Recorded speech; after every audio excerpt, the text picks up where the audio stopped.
Elbette bu gazalımız Hazır Türkiye'de yaşayan dostlarımız Abdurreşid Dindost bilen Abdülkayyum Hemdil'in fermayişlerine ve öz buyruklarına baka yazılan şiir şairimiz Yaver Kamyab'ın düzlen şiiri.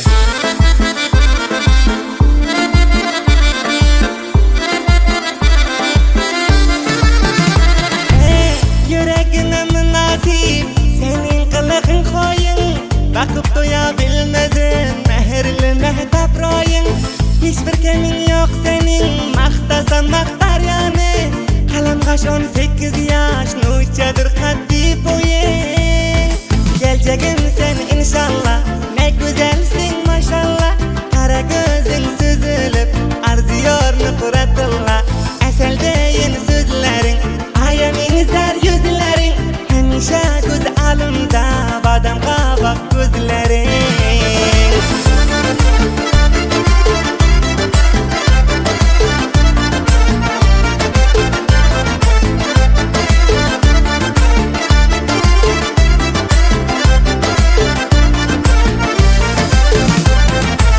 Seni bir görenimde düştüm derdi hicrana.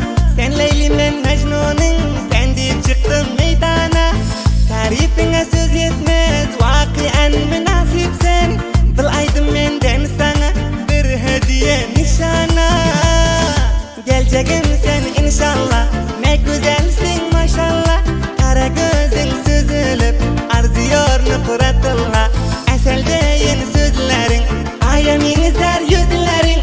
Hemşe göz alımda, badem kabak gözlerin.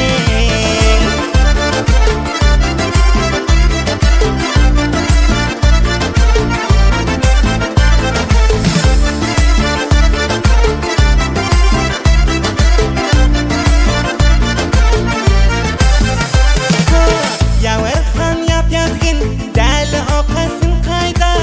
Menin süyen güzelim, ayratindir alayda. Abdurreşid Dindost'tir, tayı yoktur gülümün. Dünyanı peri alsa, men bir özüne şeyda. Geleceğim sen inşallah,